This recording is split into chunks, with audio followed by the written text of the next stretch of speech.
Bonjour à tous, c'est toujours avec plaisir que je me retrouve ici pour entrer en contact avec vous, chers téléspectateurs. Merci que vous êtes là et merci surtout de votre fidélité à nous suivre.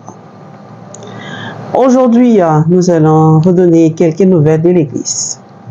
Mais avant cela, je rappelle quand même que nous sommes arrêtés à $660. Merci de tout ce que vous faites pour la construction de notre chaîne. Petit à petit, l'oiseau fait son nid et nous y allons petit à petit. Alors, pour ce qui concerne les nouvelles de l'Église aujourd'hui, d'abord, je dois vous informer, pour ceux qui ne le savent pas, que le 2 octobre 2024 a marqué le début de la 10e session du synode des évêques à Rome. Et ils ont commencé par la célébration eucharistique qui a eu lieu dans la basilique Saint-Pierre.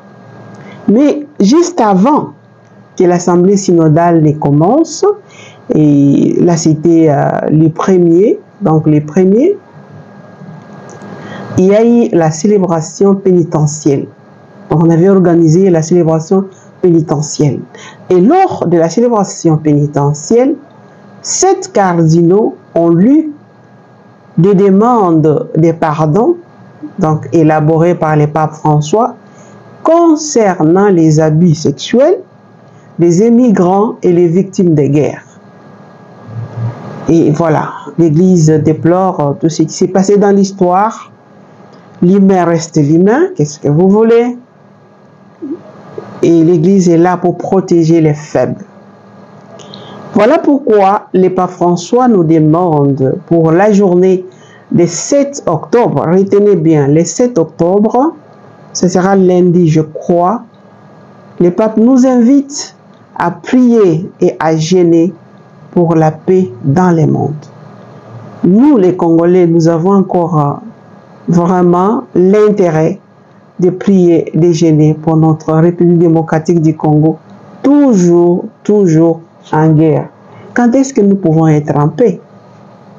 Quand les jours viendra. Nous continuons seulement à prier et nous avons la foi que cette terre bénie, un jour, nous allons se rire. Deuxième nouvelle, selon le cardinal Ambongo, archevêque métropolitain de Kinshasa, président de Cheyam, la République démocratique du Congo traverse une période difficile et tous les signaux sont en rouge. Et moi, je suis d'accord avec lui. Et beaucoup de gens sont d'accord avec lui. Je vous invite à suivre ses propos. Notre pays est un pays qui souffre.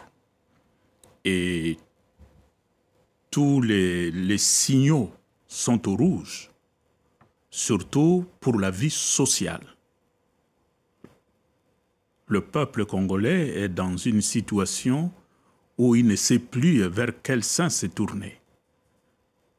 L'économie tourne difficilement et quand je vois mon peuple à Kinshasa et à l'intérieur du pays où je vais en visite souvent, je me demande, mais qu'est-ce que ce peuple a fait pour mériter une telle souffrance?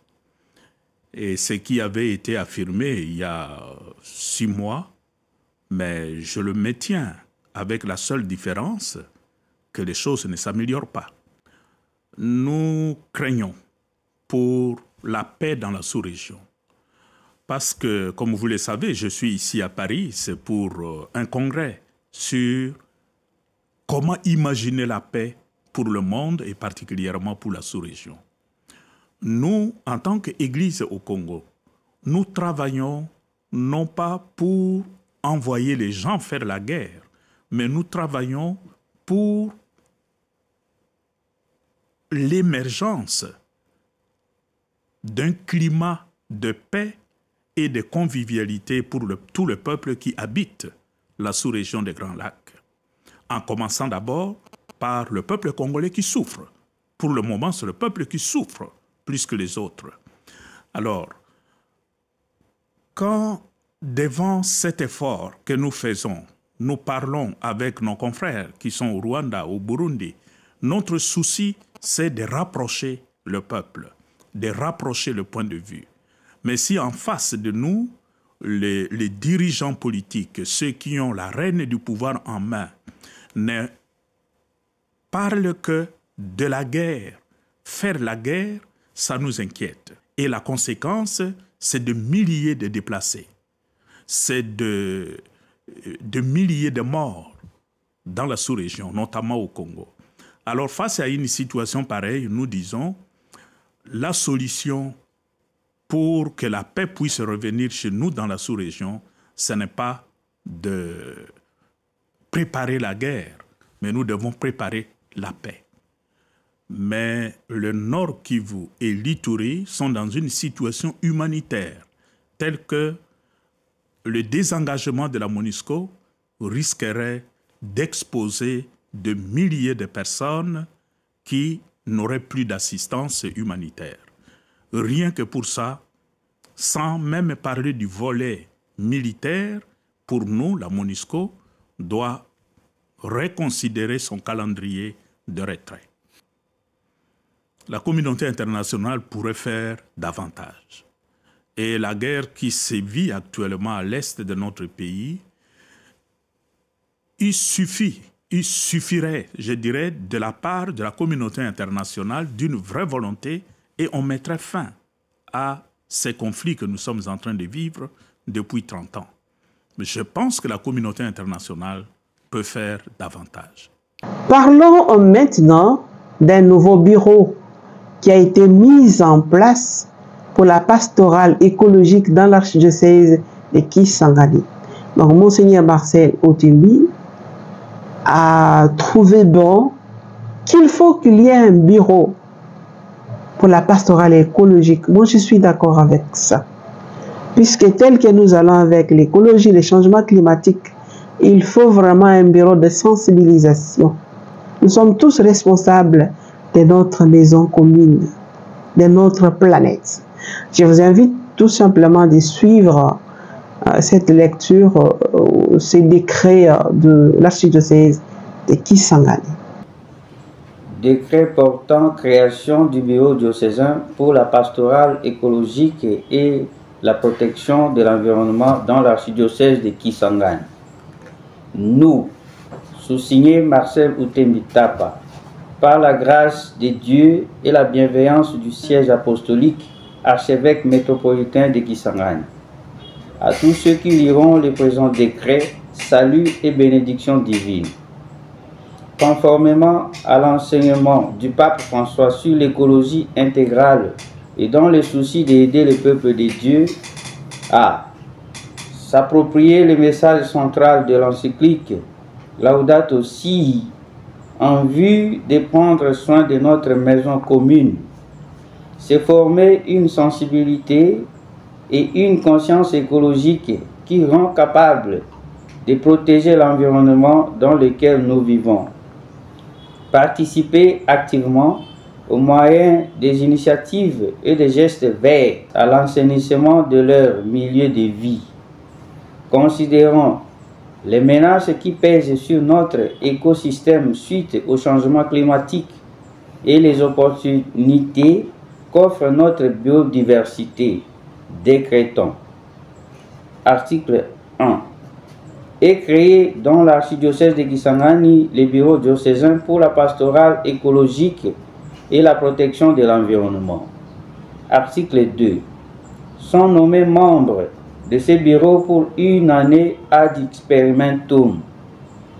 Monsieur l'abbé Janvier Bessibaga, la révérende sœur Jeanne Kassongo, la révérende sœur Espérance Massika, le révérend frère Alphonse Balombe, professeur Adrien Moango, professeur Alphonse Maindo, professeur Bibiche Saloumou, professeur Gilles Likunde, monsieur Alpha Menewaha, monsieur Serge Boubala, Madame Léa Mawano, Monsieur Célestin Abedi. Article 3. Cette équipe est coordonnée et animée par Monseigneur Léonard Ndjadinjate, évêque auxiliaire et vicaire général, et c'est jusqu'à sa stabilité. Article 4. Sont abrogées toutes les dispositions antérieures contraires au présent décret qui entre en vigueur à la date de sa signature. Donné à Kisangani le 22 septembre 2024, Monseigneur Marcel Outembitapa, archevêque métropolitain de Kisangani, par mandement de Monseigneur l'archevêque, Abbé Jean-Paul Koumépali, secrétaire chancelier. Alors, bonne nouvelle, l'imprimerie Sodacre de Kisanto, l'une des plus grandes et mieux équipées des Congo central, elle est, disons, la propriété du diocèse de Kisanto, est située à proximité du laboratoire de l'Institut Koukiela de Kisanto. Alors, cette imprimerie, Monseigneur Jean-Crispin Kimbeni, l'évêque de Kisanto, avait, il y a quelques années, fourni plusieurs équipements à cette imprimerie pour que ça puisse répondre aux besoins, notamment des ordinateurs. Malheureusement, un jour, l'imprimerie de SADEC a été endommagée par un incendie. Je ne sais pas si vous étiez informés. Et cela a eu un impact énorme sur les diocèses et les chrétiens de la paroisse de Kisanto et la communauté étudiante qui profitait d'imprimer là-bas. Voilà qu'on a essayé de rétablir cette imprimerie. Et alors, les diocèses vous invitent donc de passer vos commandes d'impression, de qualité, et on vous attend. On vous attend.